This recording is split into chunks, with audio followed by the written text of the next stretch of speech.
big stories making the rounds in Nigeria and across the globe.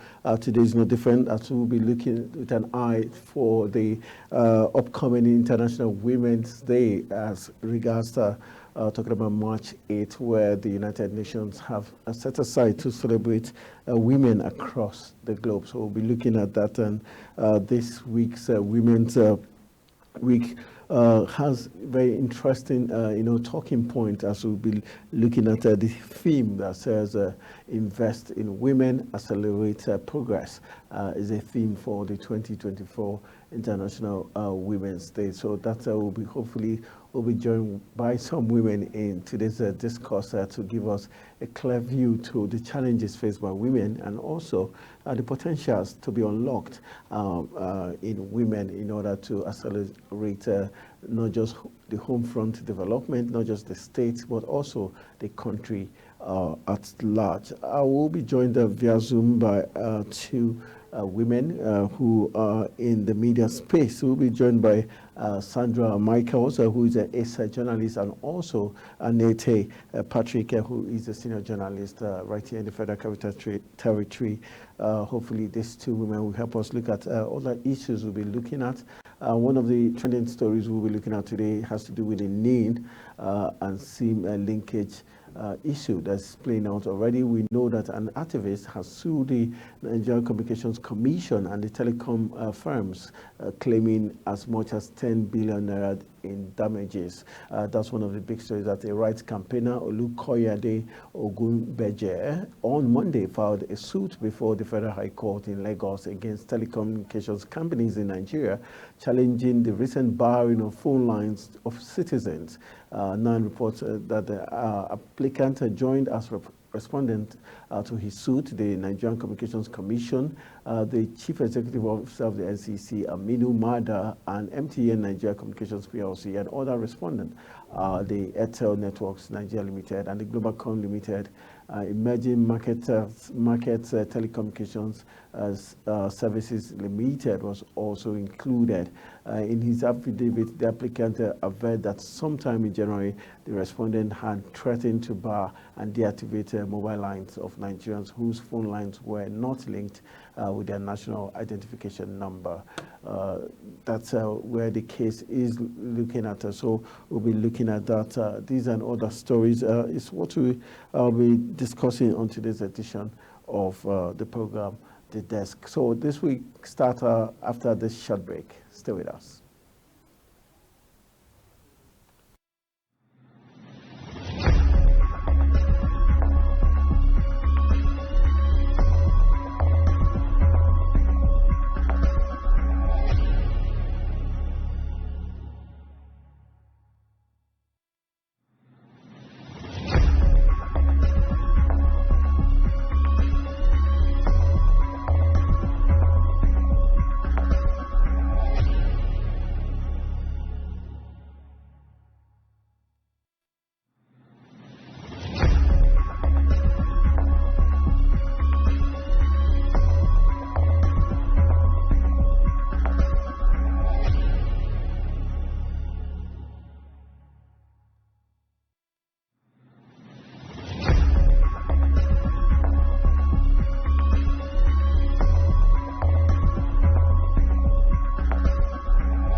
right, welcome back from the break. You're watching The Desk on Global Television. It's now time for us to have our guests who have joined us via Zoom. We have Sandra Michaels joining us, an ace journalist right here in the Federal Capital Territory.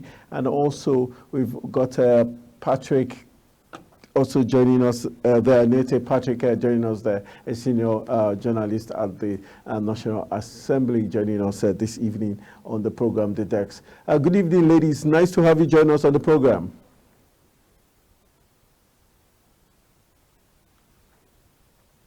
Good evening. Patrick, are you there?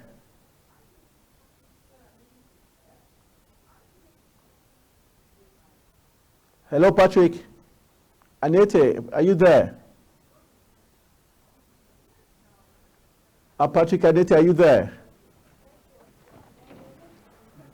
Okay, I don't know if Sandra can hear me. Sandra Marquez, are you there?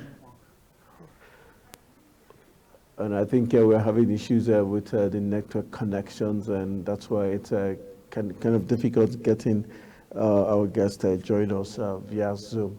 All right, let's go for a very, just to give you an intro to what we'll be looking at achieving one of the issues as regards this week being Women's International Week. We're looking at the challenges and potentials of women yet to be unlocked. But this 2024 International Women's Day has the theme Invest in Women, Accelerate Progress, achieving gender equality and women's well-being in all aspects of life is more crucial than ever if we want to create a prosperous economies and a healthy planet. And it also goes to say, however, we are facing a key challenge, the alarming $360 billion annual deficit in gender equality measures by 2030. We also have the issue of gender-based violence that women are also going through. So these are some of the talking points we're going to be looking at this evening as we look at ahead of the United Nations International Women's Day that kickstarts officially on the 8th. But we're looking in preview of what to expect. All right, let's go for a very quick break. When we return from the break, the program continues. Stay with us. Have they joined?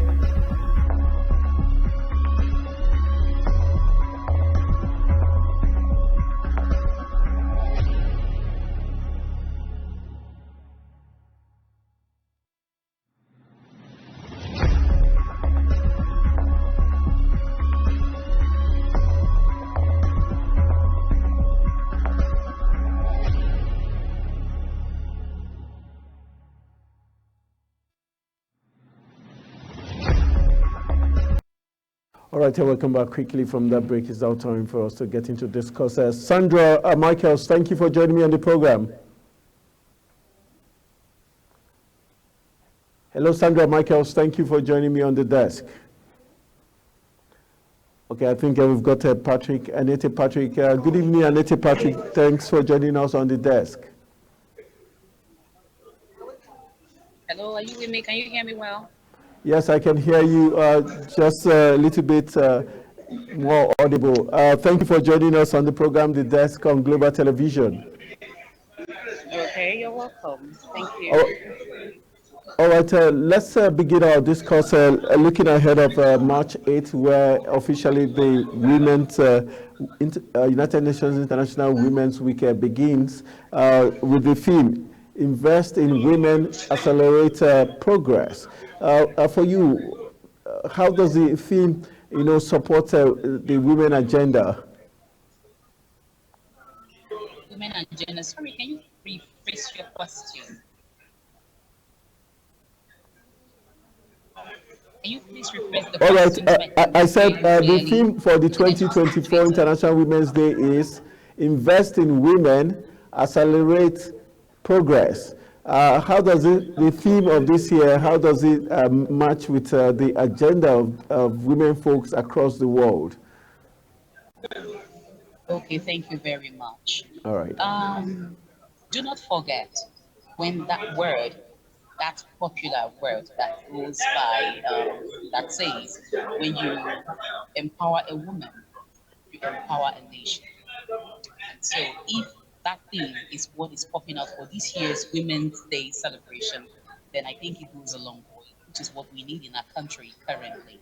So that thing actually is what we need for our country right now. Because when you invest in women, definitely the nation is sure gonna be a better place for us to dwell in. And so there is need for us to look into that. So in case if there will be other stakeholders who are needed to help accelerate this thing, then I think they should all come on board because it's a woman's world. It's women's world. So definitely there is need for us to invest in that. That is what we're looking at this time.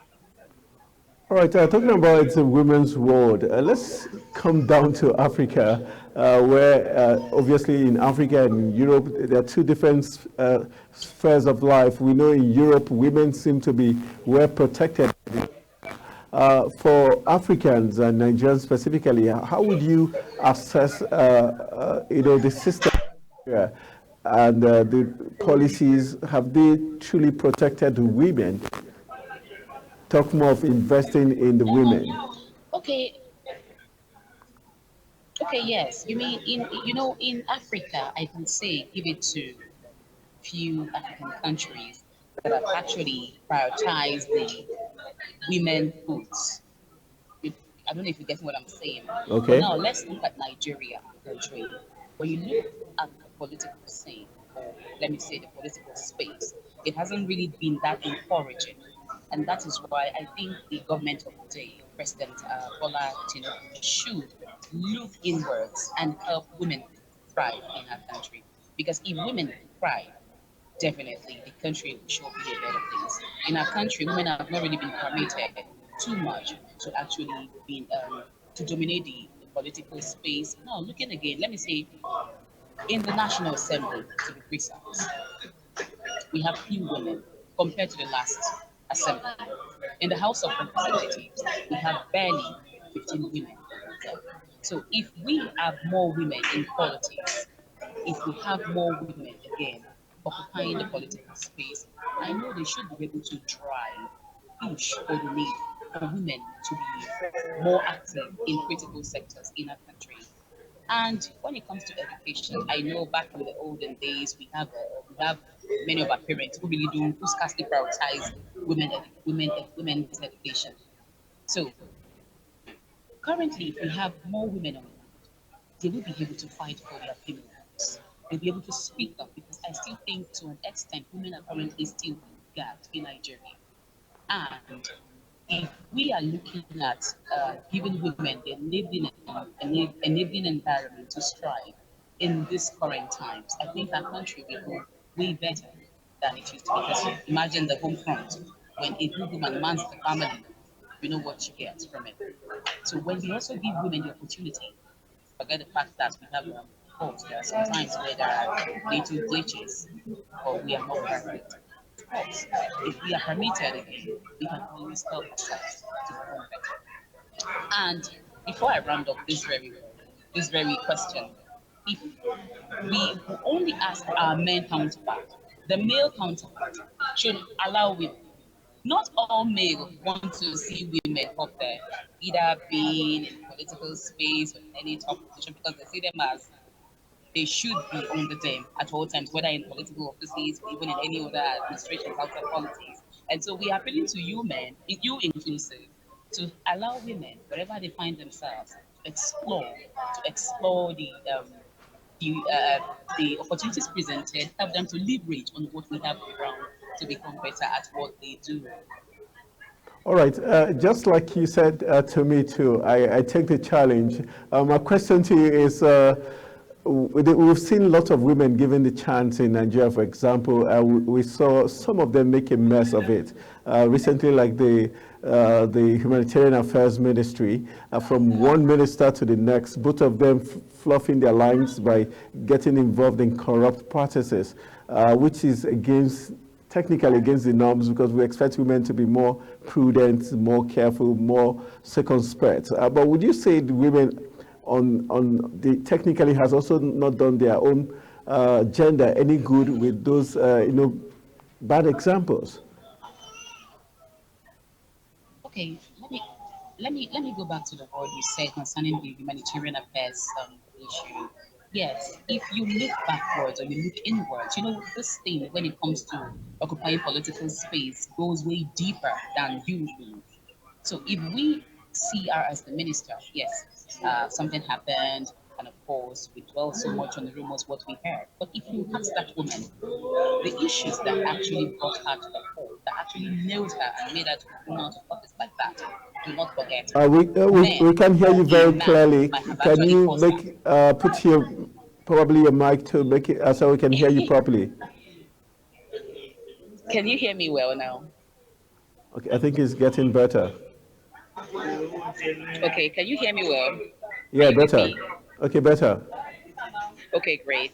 Okay, let's not blame the whole thing on that woman, on that former Minister of Humanitarian Affairs. Sometimes some men can actually prompt her to do that. Do not forget, before a woman will be brought to the fore, she undergoes a lot of scrutiny, a lot of torture, a lot of pushovers and everything. Probably it's been one or two of our trusted allies that are even men that might have actually helped her to do a lot of. In fact, do not be surprised that she might even be innocent in this case, but the men folks around her actually have prompted her to as in pushed her to do what actually brought her that dirt that dented her image. So that is by the way. Then you said if there is anything women can do for themselves, and that is where we need a few political women, few women we have in politics now to women help. It's not all about going about making names for yourself or looking for ways to better your pockets. There are ways you can always help yourself to help other women out there, myself inclusive. We can always come together, make ourselves better individuals in the society, invest in ourselves, invest in our time, get equipped with certain knowledge. It doesn't have to be that because you've been trained in a certain field and you just stick to that. There are other things you can do to help other women to make them become better at what they do. Take for instance, we can always empower ourselves. If we have the first lady, who is also a woman, we have state governors' wives. We have some House of Assemblies that are House of Assembly lawmakers, federal lawmakers also, at least we have few of them. If they come together, draw a round table, or do I even use the word, let's have a town hall meeting. Women, let's talk to ourselves. Let's help ourselves. It goes way beyond us waiting for men folks to shift so we can man at some positions or political positions in the country. No, we can always come together, help ourselves. We can always come together, invest in ourselves. Oh, okay, now you see a lady who is currently in need of one or two things, or maybe somebody who is currently been lacking behind when it comes to society wise. There are ways you can always empower.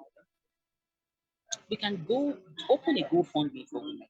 We help ourselves to become better. So it doesn't have to be government. We can always help ourselves. What happens to the wives of those men in government currently? There are ways they can also help invest in other women to accelerate their dreams, to also help them become better so they can always empower others, be it empowering their daughters, be it empowering their fellow women out there, those who have hopes, those who have not really gone to school. Doesn't really matter whether you're schooled or not. You can always help yourself. You can always go out there to the public and invest in a woman. So it doesn't have to be to you wait for government to help us because we know we have some views on the ground. We have some views on ground in the ninth assembly, in the eighth assembly that didn't really scale through that are women related. So if we are able to help ourselves, what government comes in to help us, it doesn't really matter. So in readiness for this Women's Day celebration, 8th of March this year, I believe that every woman out there who knows what they want for themselves, because believe me, between you and me, and of course people watching, some women don't really know what they want. Some women are scared to start or even take the bulls by the horn. But if we have a way of putting one or two seminars, helping them to see who they really are, it goes way beyond you being someone's daughter or someone's you know what you want in the society. You know who you want to be. It's just for you to take a lead. Support will definitely come, be it in political or outside politics. That's what I have to say relating to that. back to you, and I hope next time I come, I'd like your camera to be more vertical so that we can see your face very well. Let me get to your partner in progress, Annette Patrick. Good evening. Thank you, Annette Patrick. Thank you for joining us on the desk. Annette Patrick, good evening.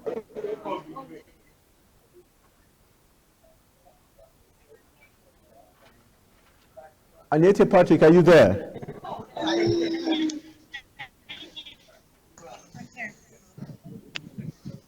Patrick, can you hear me, Annette? I'm here. Okay, all right, nice to have you join us. All right, we're still looking at the International Week, Women's Week coming up precisely starting on the 8th, but we're looking ahead of it. The statistics tells us $360 billion annual deficit in gender equality is what we have, and we're hoping by 2030 to, bridge that gap. Would you say that the women, enough investment has been done globally and also in Nigeria as to closing this $360 billion inequality gap between the male gender and the female gender?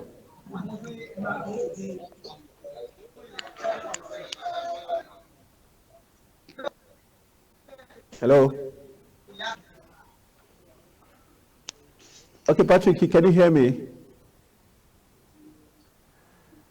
I think it's getting difficult getting Patrick. All right, Patrick, if you can hear me, we'd just like to get your take as regards inequality between the women and the men folk. How well you think the women have done enough, and the government around the world, do you think they've invested enough in women?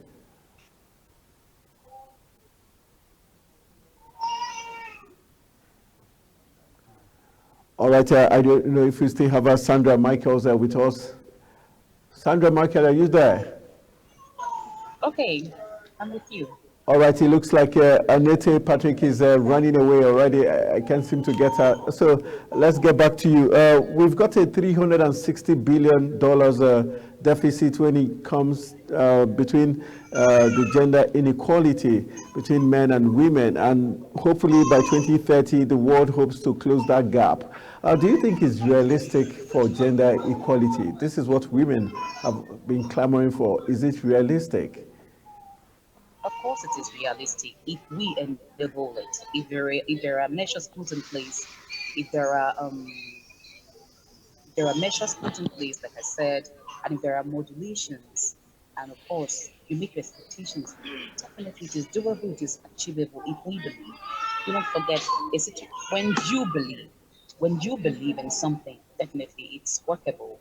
It's just for us to get the right stakeholders to work with. It's for us to get those, do I say, opinion experts, analysts, and of course, aside that, those who we know can actually make it achievable, getting the right hands on deck, not just getting myopic-minded individuals who do not even know their left from right. Because what we've come to understand in this world of today is it is being given to only those who have access to them. Only that nepotism has been the order of the day. But if nepotism can be neater or or do I say nip in the bud, definitely we're going places.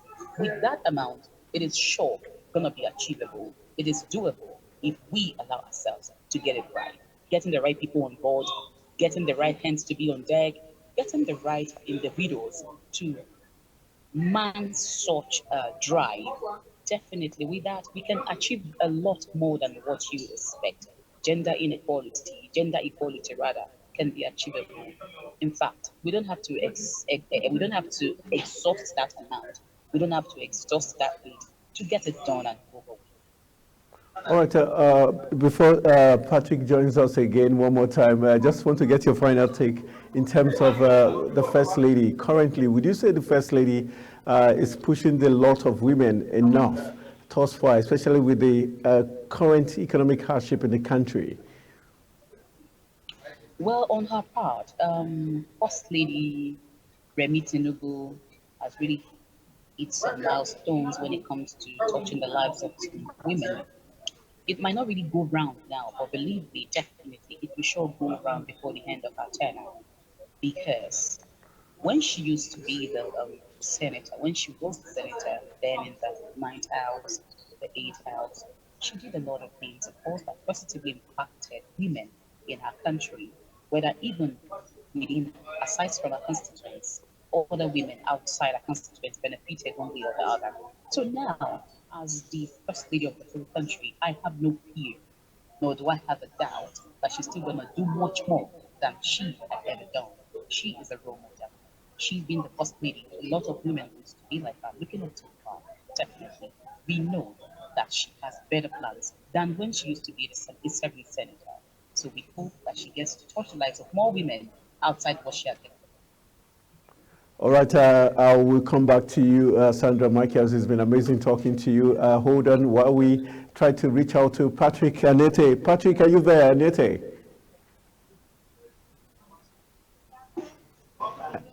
Anete, are you there? Okay, it's trying to reach out to Patrick Anete so that we can get her view as regards some of these talking points we're looking at. My producer told me she was on, so we're hoping. Patrick Anete, are you there?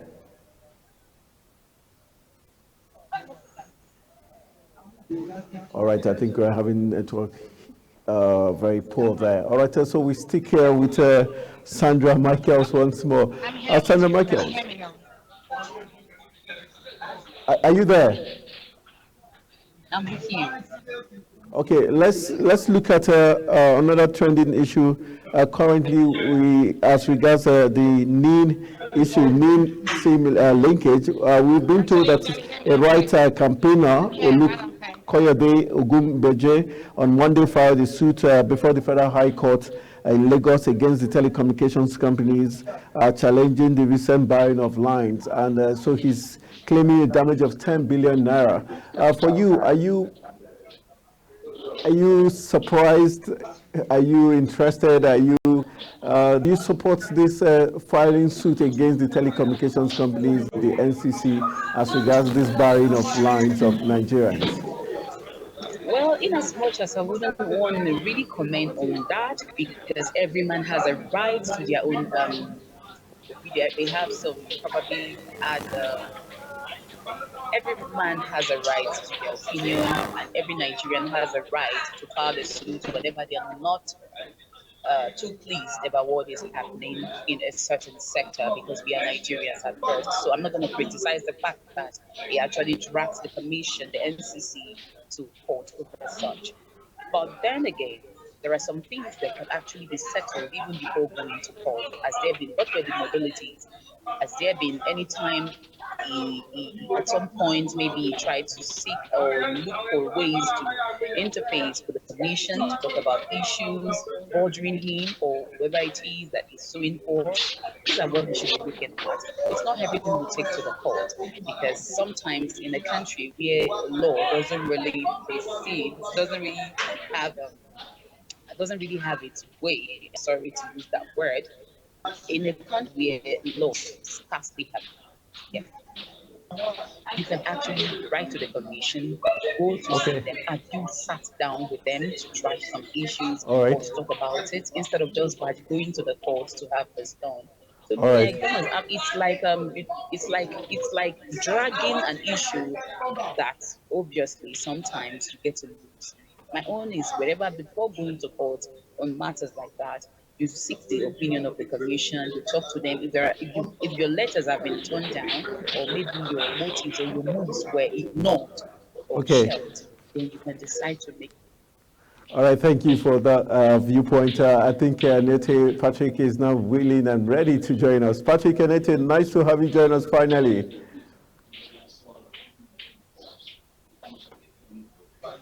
Patrick, are Thank you you, there? Tony. How you doing? Anete, are you there? I'm here. Can All hear right, you. Can you hear so me? let's get your views at the 2024 International Women's Day, which kickstarts on the 8th. And the theme of this year says invest in women, accelerate progress. Do you agree with the theme of 2024?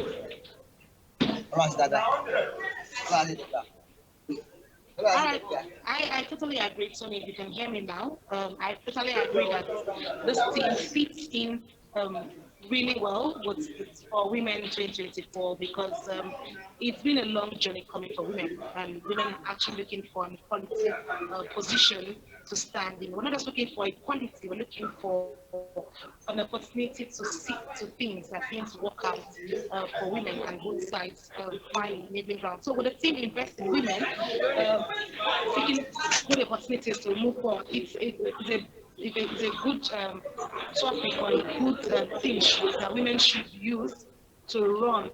Because if you don't invest in women, like I always say, if you invest in a woman, if you invest in a nation, if you have a woman, so it's a good thing if you can invest in women in their careers.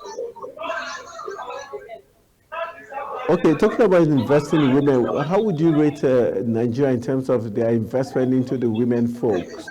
Would you say the Nigerian government and its people have invested Family, enough in women, and has it been consistent? it goes a long way to tell you that value has been added because when you train, like we always say, I train think the child, train. we're we're having a very poor audio there and lots It's of noise at the background, so we can barely hear you. If you can kindly move to somewhere less noisy, probably it will be easier for us to get your audio take as regards the issue on discourse. All right, let's see Okay, if we I'm making a can work. get back to Sandra Michaels I'm and get her views on other issues making the rounds. okay. Hello, good evening, Michaels. Are you there, Sandra? Okay. Okay, Sandra, let's look at this very interesting story coming from that's coming from Kano State as regards the head of the Hizbah's command, talking about Daura announced who announced his resignation and a week ago and later changed his mind after the governor of Kano State, Abba Yusuf, criticized the way the Hizbah, group went about doing their business, trying to make some other Nigerians leave Kano State, saying if they don't change their ways, they could as well just leave the I state. And can't the really. governor, criticizing the way they went about that issue. Hello, can you hear me? Hello. Sandra Michael, can you hear me now?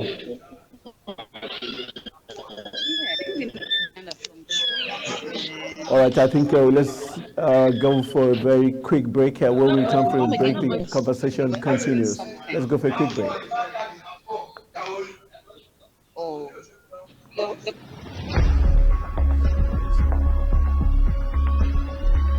But this way, they should know that place is noisy.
right, welcome back from that very quick break. I had to go on a quick break to check the technical hitches as regards the poor connection. All right, I think we still have Sandra joining us via Zoom. Sandra Michaels, thank you for still coming to join us back on the discourse. Hello, Sandra.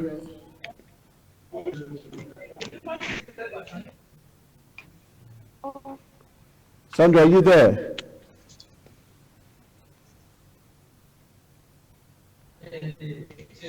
Hello, good evening, Sandra Michaels. Are you there? Yes, I have. Good evening. Okay, you can hear me. Okay, lovely. Let's just look at the story coming out from our Kano State. Very interesting commentary there, where the commander of Kano State Mora Police, talking about the Hisba, Aminu Rawa, has returned to his position 4 days after announcing his resignation.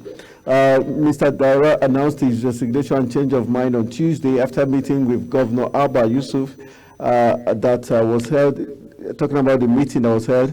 The issue had to do with he was accompanied to the meeting by some Hizbah officials and Islamic leaders in the state. Premium Times did report how Daurawa announced his resignation on Friday following Governor Yusuf's criticism of the operations of Hizbah, which routinely raids locations it describes as suspected black spots of immoral activities in the state. Let's look at that issue of, we're talking about Mora Police of Kano State. Do you think this is fair, knowing that every Nigerian has the right to live in any state or anywhere in part of the country, and these Hizbah operations trying to, infringe on rights of some other Nigerians? You see, in our country, there's something that has been going on, and I think that is when the majority tries to dominate the minority, and it's something we really need to look into. Which to me, it's not nice. At least let's try to get in tune with global best standard. At least where the rights of the people still matters. In Nigeria, in some parts of the country, then in some states and some environs, there are ways we treat our fellow humans that are still that still needs to be reviewed. And they believe when they get the upper hand in government, or maybe when they have the upper hand in a state policy, they believe the right of any other person doesn't really matter. In this situation now, I think it would be best for whoever parties, both parties, to find a way to resolve whatever the issues they have amongst themselves. Because it goes way beyond maybe one person or one party is involved or not. The interest of the other party too should be carried along and also prioritized. And so for the security aspect of it, especially when it comes to reporting to the securities and whatever, do not forget, I don't know what the current IGP is doing when it comes to helping the rights of the citizens to be at the front corner of the police, because I noticed many times when you go to police station to report some scenarios, you get there and then for going to even report, you blame yourself for doing that. So the rights of the people, if it's been prioritized and if those involved are actually brought on ground, you can always resolve whatever it is without uh, without hurting without, as in, what, how do I use the word? You can always resolve whatever it is you have on ground without trampling on the rights or integrity of the other party. And so it's just a way of having each other and making known to yourselves what you think should be done without even having to go too deep or having to go too far into to the extent of hurting one another, maybe directly or indirectly. I don't know if you understand what I'm saying. Okay, So we like your camera to so that we can get a better view of your face. But just to one more question before we wrap it I'm up. trying to place the camera. I'm trying to place the camera where I can Okay, hear you I get clearer, that. and even the network and everything. Yes, I get, I get, and I appreciate your effort. Let's look at this last question on this matter. The governor had criticized the Hizbah group for the rude way or the wrong way they went about their activities. Then only for him to now hold a meeting with them and the man says he's taking back his resignation, and now the man is saying the activity has empowered him. He's now giving other Nigerians or residents of Kano State number of days to shape up or leave the state. Is that not too aggressive or too? How do you see that? Is the governor speaking with both sides of his mouth? In one breath, he's saying, "Okay, he's by your operations. You are crossing the line." Then the next minute, he's changing his point of view. Okay, for that aspect, when a governor actually comes to say he doesn't want a certain set of people in his state, well, he has all the right to. But then there are ways you go about some decisions when you take them have to be lenient. You have to call the parties involved, making them understand that this is what you want in your state if they still want to maintain status quo. It goes with, because if you ask them to leave, they would definitely go to another state to research and then to maintain other people. When it comes to, maybe there are other ways, they have to find a level playing ground before they get in tune with the affairs or with the culture of the state or whatever environment they might want to be relocated to. But if you, as a governor of a state, you don't have to send them away, you don't have to give them ultimatum or days where they can actually leave. You can always sit, let them bring the discussion to the table. When you bring discussion to the table, you analyze situations, you make them understand, okay, these are the boundaries, you set your standards, you make your priorities right. Because telling them to leave your country, they might start perpetrating arson or wicked acts against this set of people from wherever it is they go. Do not forget, Nigeria is a very small space, as well as it is a big space compared to what you and I know. Even if they want to carry out or perpetrate anything of evil against any or any ulterior motives against their fellow men, they will do it without even you knowing and without even the government, losing power in the state. So now, as the governor, you don't have to send them away. You have to bring them together. Okay, now this is it. These are the expectations. These are the limitations. These are what you should be doing and what you should not be doing.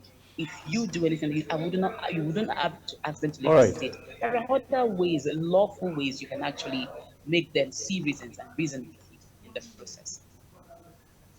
All right, let's go for a very quick break here. And when we return from the break, we'll be wrapping up this program with the last talking point as regards the issue of the Mambila hydropower project, the scandal, and the former Minister of Power and Steel, Olu Agunloye, who is facing a $6 billion alleged fraud charge at the court. We'll talk about that when we come back from this break. Stay with us.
All right, that's how we're going to call it a wrap on today's edition of the program, The Desk. We looked at the International Women's Week kickstarting 8th of March precisely, but we went ahead of time just to get the views of some Nigerian women, especially those in the media space. We want to say a big thank you to Sandra Michaels, an ace journalist right here in the Federal Capital Territory at the National Assembly, giving us her own perspective to the 2024 International Women's Day theme, which says invest in women, accelerate progress. And also we had Annette Patrick, also a senior journalist in the National Assembly, but network so poor, we couldn't really get much from her as regards her take on the International Women's Week and also other issues making the rounds. My name is Anthony Mumoli saying thank you for always being part of The Desk. Let's do this again tomorrow. Good evening.